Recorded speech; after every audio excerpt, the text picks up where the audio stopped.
My name is Queen Smith. I am in Dallas, Texas, originally born from Cameroon. And I work as a VP of Agile Coaching, Enterprise Coaching for Agility at Citibank. And I am also in management consulting for Agile Centric as well. I am happy to be on the Just for Women Africa today. Thank you for having me.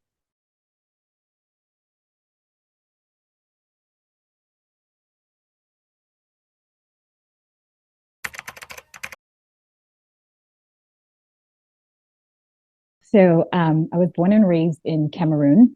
My father, was a great man. He's no longer with us. Multiple wives. We have 18 plus. He had 18 plus children, and I am actually the third to last child, right, from my family. You can think about a huge family and being like the third to the last child. So I had a lot of hand-me-downs. I had a lot of be seen, not heard. But at the same time, I got a lot of wisdom from my siblings, from my parents, what to do, what not to do. So I learned at a very young age how to navigate life, right, by watching other people. And so that was pretty much my upbringing and seeing the diversity and the possibilities that were available to me and the different opportunities that I could explore when I get older.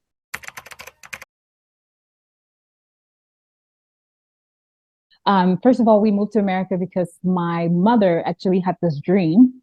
She wanted all her kids to be a doctor, right? She wanted all to be doctors. So here we were in the US, and I think she got 2 out of 4. She did really good.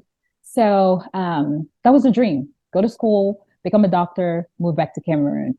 And it was going well till I found out that I'm not made for the medical setting, right? One of the challenges that I faced really early on coming to the US was not that options is a bad thing, but when you grew up in Cameroon, you have an option of A or B, right? But here in the US, I'm talking about little things. You can have 50 options. So there's a lot of diversity. So all of those options was a little bit overwhelming for a 14-year-old. Yeah. And it was quite a shock for me being 14 and seeing that. I mean, even grocery stores, there were 50 options for bread, right?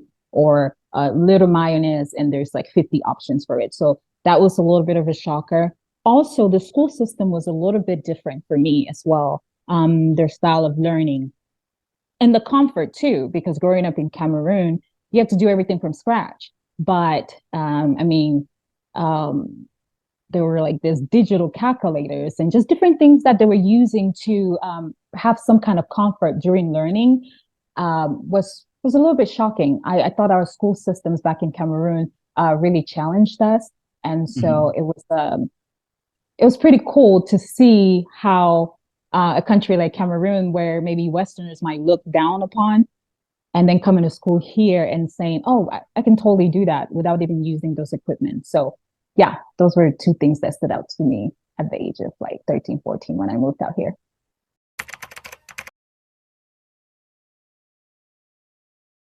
My first impression was everybody was inside their houses, right? Like, growing up in Cameroon, like the community would raise the child.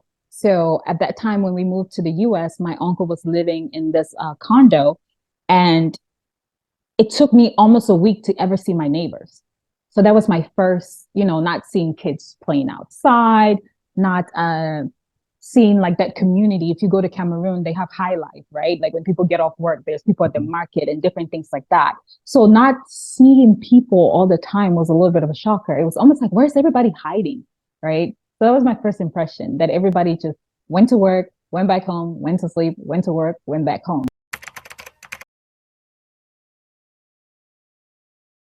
So remember, I was supposed to be a doctor, and I quickly found out, even at 14, that medical school was not for me. And so I had to develop a plan, because you don't tell an African parent that you don't want to be a doctor. We only had 3 options: lawyer, engineer, doctor, or disgrace, right? So how do you tell an African parent you don't want to be a doctor? Because my mom was in the medical field. So I remember convincing my family that, okay, I don't want to just go for medical, like become a doctor, like this big doctor. At least I can try to be a nurse at first and then ease my way into it. And so somehow they agreed. And there was this college that was really known for the nursing school. I applied for it, I got in, and I decided that that's where I was going to go. I was going to do nursing, and I had talked my way out of becoming a medical doctor because I love to serve people. And here in the US, a lot of Cameroonian women or women from West Africa or just across the continent of Africa, a lot of them were nurses. So I just felt like, okay, that will be an easier way for me to ease in. So they agreed. I went to the school, took some nursing classes, and realized that I'm not a nurse either, right? So I have to figure it out quick. Um, while I was at that school, I decided to change my major to psychology. So my parents was like, "Ah, you want to counsel people, like you want to become like some kind of shrink." I was like, "Yes, there's so many people." I was really into mental health. After I lived here for a little bit, like just seeing how I can help people with anxiety, depression, and different things like that. So I told my family that, "Oh yeah, this is what I want to do now," and they were just like, "Oh, what have we done? She's losing her way. Like, we shouldn't have brought her to this country when she was so young." So I got my bachelor's in psychology.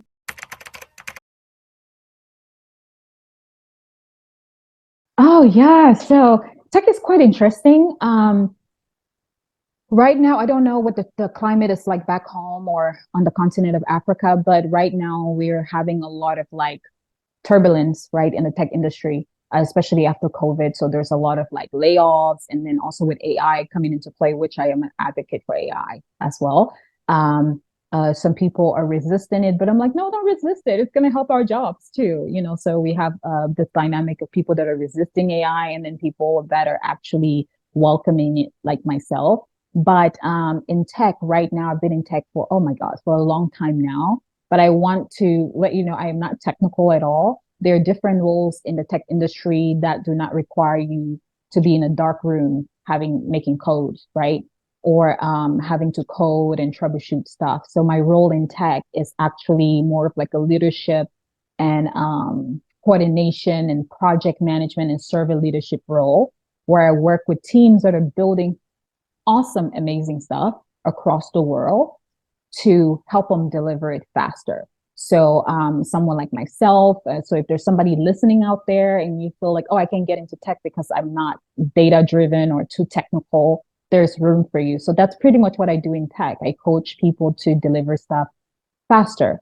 And with agility, what I do, it's pretty much innovative right now. And it's something that a lot of companies across the US, across the Western countries, are actually using to be able to put products out there in the market faster and then get feedback from their users and then continue to enhance. So there's so much room for growth across like the continent of Africa. I know that countries like Nigeria, Ghana, Kenya, and South Africa are using agility, but some of the other countries are still they're also advanced, but they don't have as much traction like the other places like Kenya and Nairobi.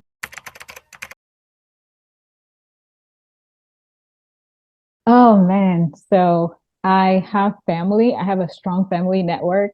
My uncle that that we live with when we moved to the US, actually, he lives like less than 10 minutes away from where I live, right? And so there's that sense of community still. So I have like at least three uncles that live close by with their families and their kids. My brother just lives, one of my brothers lives like 25 minutes away from me. Um, the other two doctors, the ones that actually made it to medical school and became doctors, one of them is like cardiologist, and the other, my sister is just is a medical doctor in Galveston, and they're just like 5 minutes away. So connecting with my family, and then also making sure that I keep in touch with what's happening back home. And family back home too as well, because there's nowhere like home, right? It doesn't matter how long I've been in this country. Having that family network here, friends, direct family, and also um, keeping in touch back home has helped me a lot. And visiting other African countries as well. I don't have to necessarily stick to Cameroon, but I do a lot of travel, and I try to include not just Europe, but African countries too as well.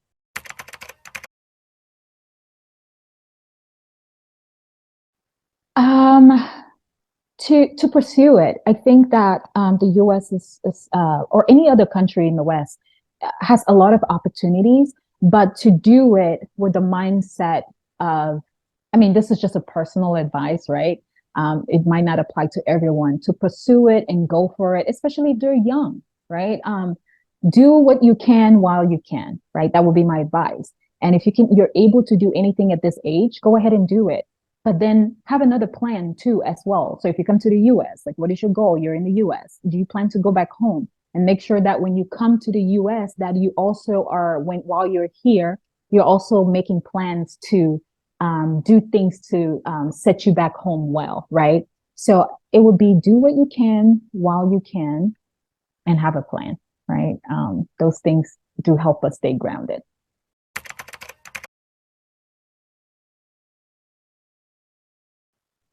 Oh, the advice that I will have is I will not minimize the struggle, right? Because I think it's easy for me to come and say, "Oh no, there's no struggle, there's no ceiling. Just push past it and look past it." I would say it is happening.